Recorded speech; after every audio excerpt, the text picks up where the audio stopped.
Una enzima es una proteína catalizadora que lleva a cabo reacciones bioquímicas y químicas a una alta velocidad. Las enzimas tienen una alta especificidad. Su nombre deriva del griego en la célula, porque a mediados del siglo XIX se creía que las enzimas solamente actuaban en el interior de la célula. Louis Pasteur distinguió dos tipos de actividades: los fermentos organizados y los no organizados, que se llevan a cabo en la célula y extracélula respectivamente. En 1897, E. Buechner demostró que un extracto de levadura libre de células también podría producir etanol a partir de azúcares. Sin embargo, poco se sabía de la naturaleza química de las enzimas. Y no fue sino hasta 1926, con la cristalización de la ureasa por James Sumner, cuando se demostró la naturaleza proteica de las enzimas.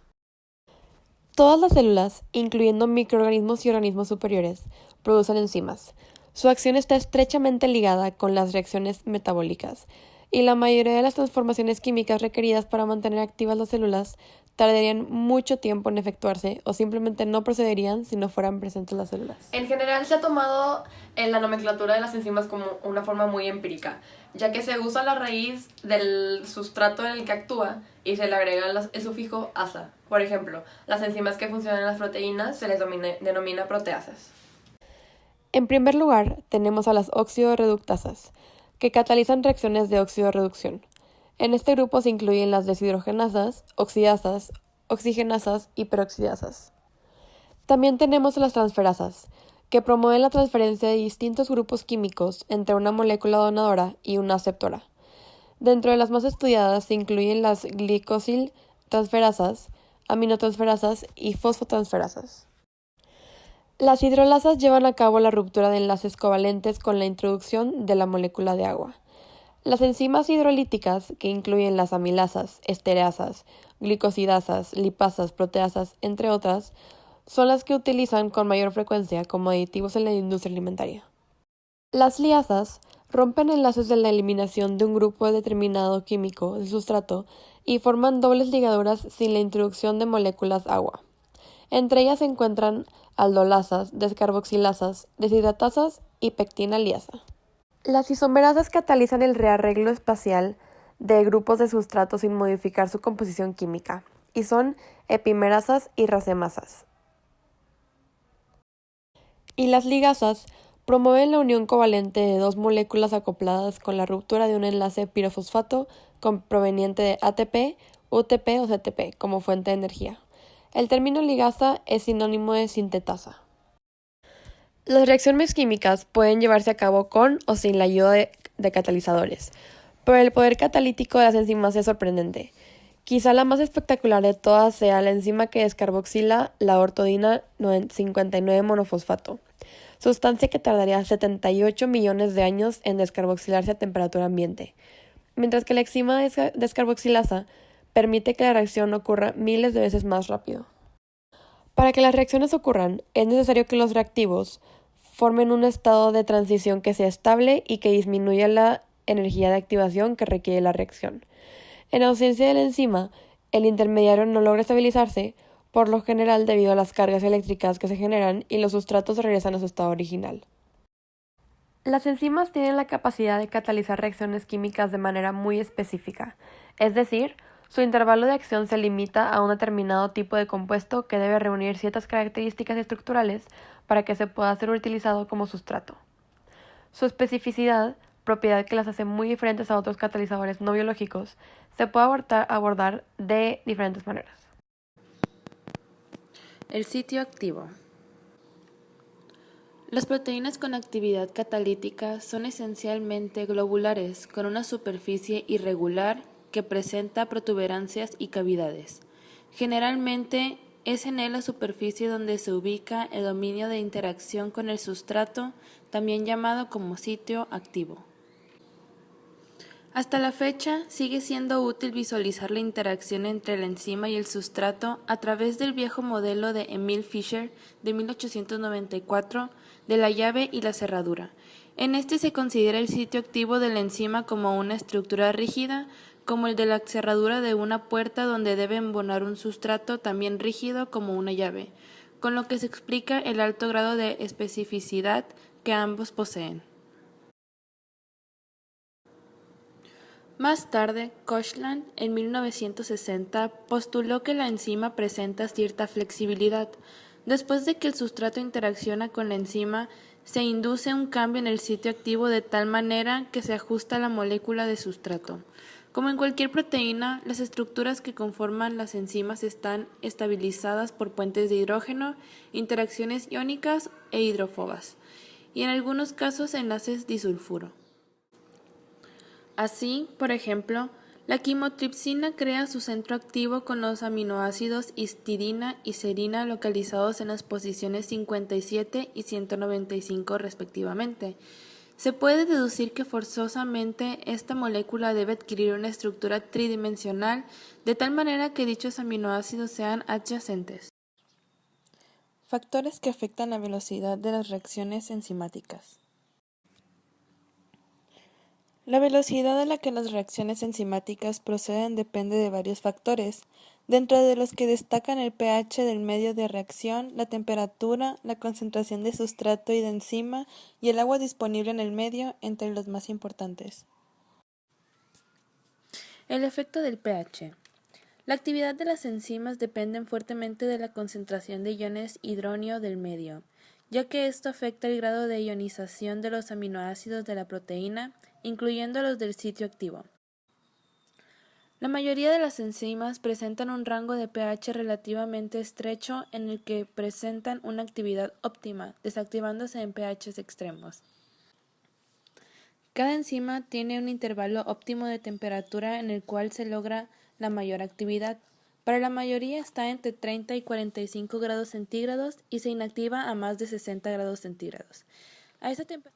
En la industria alimentaria se utiliza comúnmente los tratamientos térmicos como método de conservación, con lo que no solo se eliminan los microorganismos, sino también se desactivan las enzimas que llegan a causar cambios indeseables, ya que aún en alimentos congelados pueden llevarse a cabo reacciones enzimáticas, aunque a una velocidad muy baja.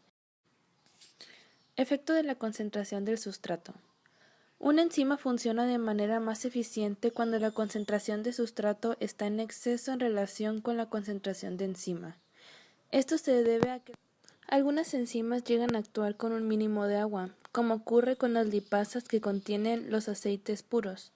En ambos casos, algunas de las aplicaciones más importantes de enzimas en medios no acuosos incluyen la producción de aspartamo, la reestructuración de triacilgliceroles, por reacción de transesterificación para la obtención de lípidos con mejores características industriales, ya sea fusión o solubilidad, y nutricionales con ácidos grasos insaturados. Efectos de otros agentes en la actividad enzimática. Por su naturaleza química, las enzimas se ven afectadas por todos los factores que influyen en las propiedades físicas y químicas de las proteínas. En el caso de las fuerzas iónicas, esta altera su estructura tridimensional, lo que trae consigo modificaciones del sitio activo.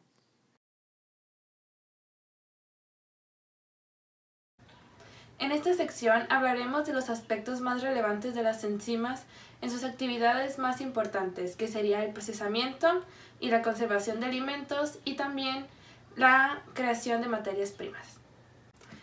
Se revisarán a las enzimas que hidrolizan carbohidratos, enzimas que hidrolizan proteínas y las que hidrolizan a los lípidos, así como también otro tipo de enzimas que son muy importantes en el ámbito alimenticio. Las carbohidrasas.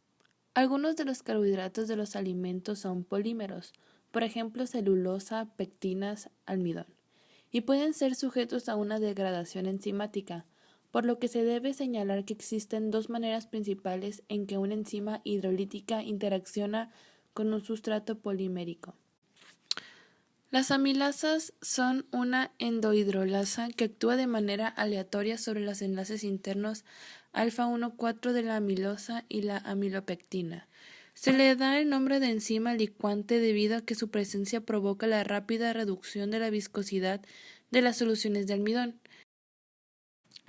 Las aplicaciones industriales de las amilasas son el malteo, panificación y la producción de endulcorantes. Proteasas.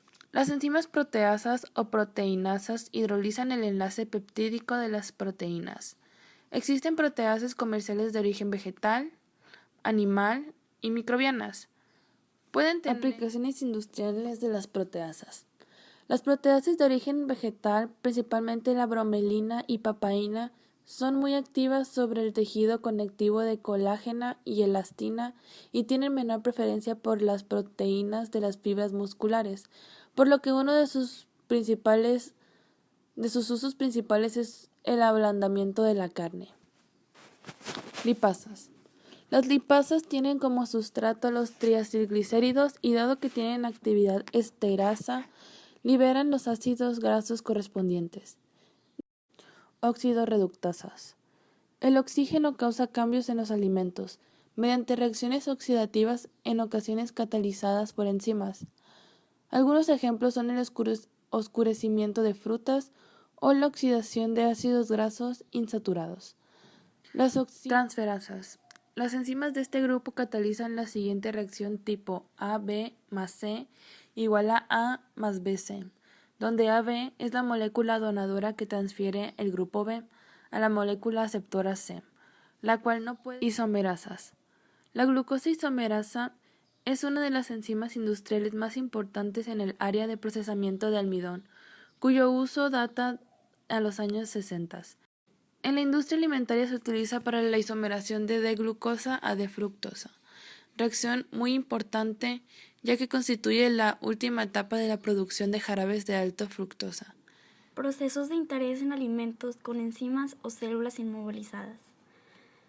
Una enzima es una proteína que actúa disuelta en medio acuoso, por lo que para su recuperación para un segundo uso es prácticamente imposible, a menos que se sujete a un soporte sólido que puede emplearse repetidas veces o incluso empacarse en una columna por la que se haga pasar la corriente líquida con el sustrato. Las enzimas se pueden movilizar por diferentes métodos, dentro de los que se encuentran los siguientes.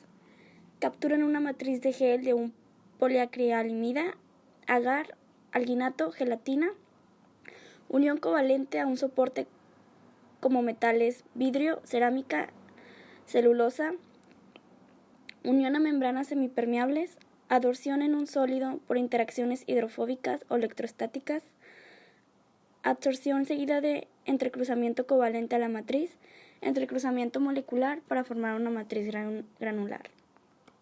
En el siguiente cuadro se muestra la aplicación comercial de algunas enzimas inmovilizadas en la industria alimentaria y su aplicación. Recientemente se ha reportado la inmovilización de enzimas en la superficie de células, específicamente de la Saccharomyces cerevisiae. A través de técnicas de ADN recombinante se han expresado la glucamilasa, la alfa-amilasa, la beta-glucosidasa en este microorganismo, las cuales quedan adheridas a la superficie celular a través de una proteína de anclaje a la pared celular. La alfa-aglutinina, que se coexpresa como proteína de fusión. De esta forma, si se cultiva el microorganismo genéticamente modificado en un medio con almidón o con celulosa, pueden producir etanol.